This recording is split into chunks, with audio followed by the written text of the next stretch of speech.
Guy de Maupassant. La parure.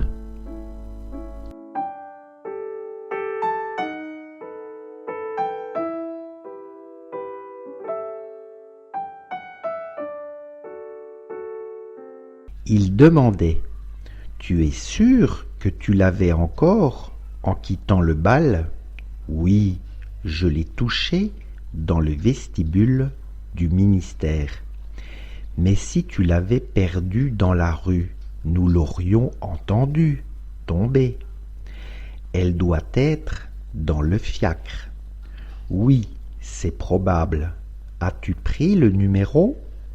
Non. Et toi, tu ne l'as pas regardé? Non.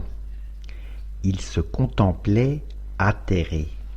Enfin Loisel se rhabilla. Je vais, dit-il, refaire tout le trajet que nous avons fait à pied pour voir si je ne la retrouverai pas. Et il sortit.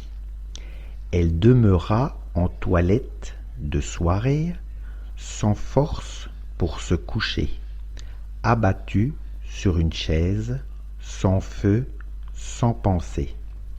Son mari rentra vers 7 heures. Il n'avait rien trouvé.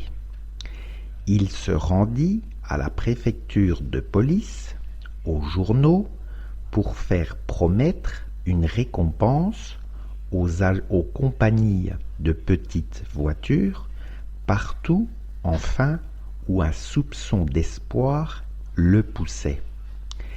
Elle attendit tout le jour, dans le même état d'effarement devant cet affreux désastre. Loisel revint le soir, avec la figure creusée, pâlie. Il n'avait rien découvert.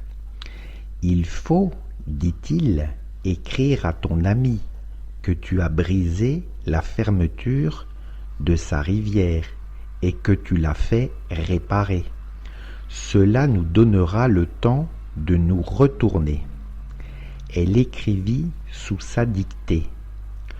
Au bout d'une semaine, il avait perdu toute espérance. Et Loisel, vieilli de 5 ans, déclara: Il faut aviser à remplacer ce bijou.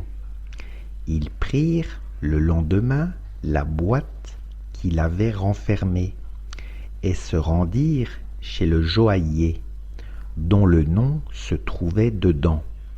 Il consulta ses livres. Ce n'est pas moi, madame, qui ai vendu cette rivière.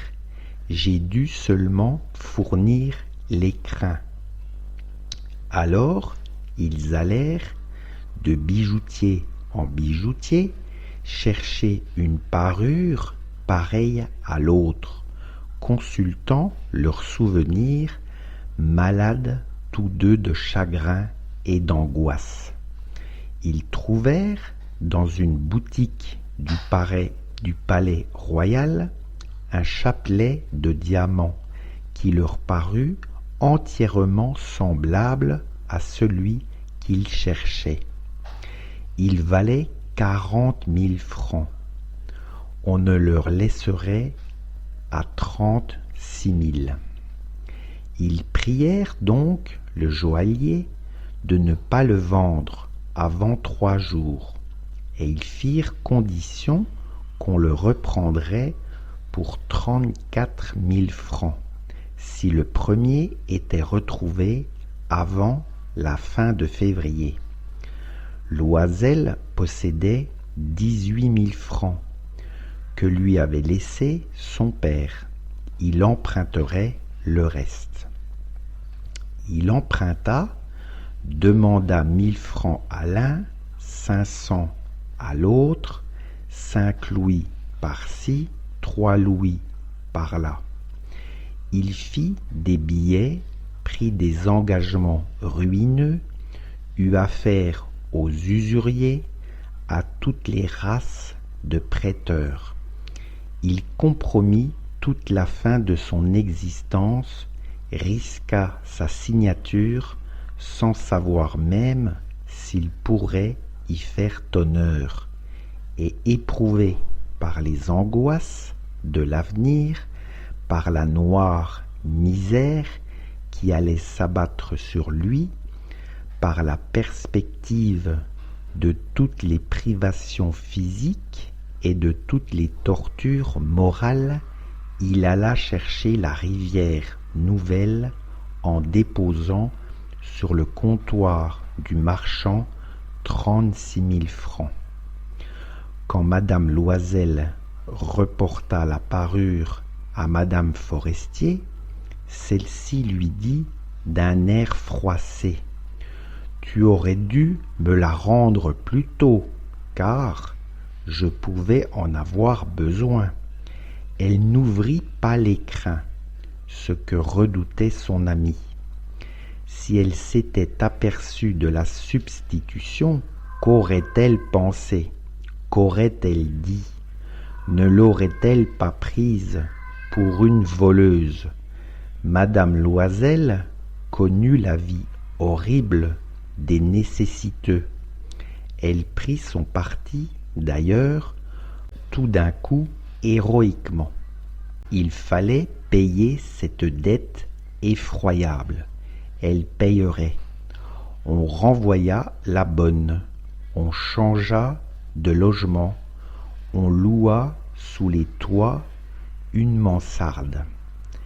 Elle connut les gros travaux du ménage, les odieuses besognes de la cuisine. Elle lava la vaisselle, usant ses ongles roses sur les poteries grasses et le fond des casseroles. Elle savonna le linge sale, les chemises et les torchons qu'elle faisait sécher sur une corde. Elle descendit à la rue chaque matin les ordures et monta l'eau, s'arrêtant à chaque étage pour souffler. Et, vêtue comme une femme du peuple, elle alla chez le fruitier, chez l'épicier, chez le boucher, le panier au bras, marchandant, injurié, défendant sou à sou son misérable argent. Il fallait chaque mois payer des billets, en renouveler d'autres, obtenir du temps.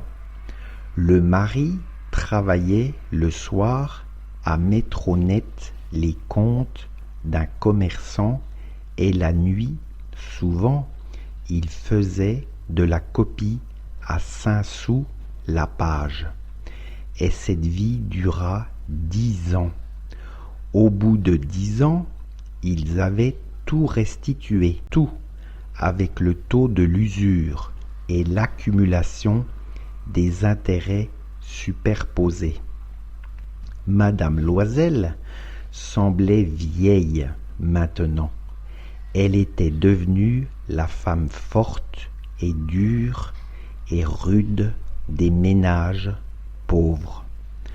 Mal peignée, avec les jupes de travers et les mains rouges, elle parlait haut, lavait à grande eau les planchers, mais parfois, lorsque son mari était au bureau, elle s'asseyait auprès de la fenêtre et elle songeait à cette soirée d'autrefois, à ce bal où elle avait été si belle et si fêtée. Que serait-il arrivé si elle n'avait point perdu cette parure? Qui sait? Qui sait? Comme la vie est singulière, changeante, comme il faut peu de choses pour vous perdre ou vous sauver.